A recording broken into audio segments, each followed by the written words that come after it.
நினச்சா எனக்கே பெருமையாக இருக்குங்க. சம்டைம்ஸ் வந்து நம்ம டிப்பிக்கல் சவுத் இண்டியன் ஹவுஸ்லேருந்து வந்தனால எங்கள் வீட்டில் எப்போயுமே வந்து டின்னர்னால் இட்லி, தோசை, சப்பாத்தியாக தான் இருக்கும். இந்த மாதிரி வந்து பரோட்டாலாம் இருக்காது. அதுவும் எஸ்பெஷலி வந்து கார்லிக் பரோட்டா.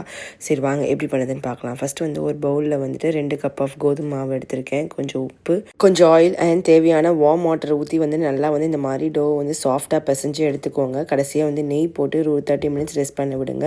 பரோட்டாவோட ஸ்டஃபிங்க்கு வந்து பட்டர், அப்புறம் கொஞ்சம் கீ, அப்புறம் சாப் பண்ண கார்லிக்கு, கொஞ்சம் மிளகாத்தூள், கரம் மசாலா, கொத்தமல்லி இதெல்லாம் போட்டு நல்லா வந்து மிக்ஸ் பண்ணி தனியாக எடுத்து வச்சுக்கோங்க. மீன்வேல் வந்து மாவு நல்லா வந்து 30 மினிட்ஸ்க்கு வந்து ரெஸ்ட் ஆகிடுச்சு. சூப்பர் சாஃப்டாக இருக்குது. இப்போ வந்து எவ்வளோ தேவையான அளவு மாவு வந்து நல்லா வந்து இந்த மாதிரி வந்து ஸ்ப்ரெட் பண்ணிக்கோங்க. அதுக்கப்புறம் அதுக்குள்ளே வந்து இந்த பட்டர் கார்லிக்கை வந்துட்டு உள்ள ஸ்டஃபிங் பண்ணிவிட்டு இந்த மாதிரி ரோல் பண்ணிவிட்டு கட் பண்ணிவிட்டு இப்படி சுற்றி பரோட்டா மாதிரி வந்துட்டு இப்படி ரோல் பண்ணி இதை வந்து ஒரு 10 to 15 மினிட்ஸ் வந்து ரெஸ்ட் பண்ண விடுங்க. அதுக்கப்புறமேல் வந்துட்டு மறுபடியும் வந்துட்டு தேய்ச்சி இந்த மாதிரி வந்து பரோட்டா மாதிரி வந்து தேய்ச்சி எடுத்துகிட்டு சுட்டு எடுத்திங்கன்னா சூப்பரான வந்து garlic parotta ready. One more point, இதை வந்து 2 சைடும் வந்து நல்லா வந்து வேக விட்டுட்டு அதுக்கப்புறம் கீ போட்டு சுட்டுடுங்க. சூப்பராக இருக்கும். கண்டிப்பாக வந்து ட்ரை பண்ணி பார்த்துட்டு எப்படி இருந்தது சொல்லுங்கள்.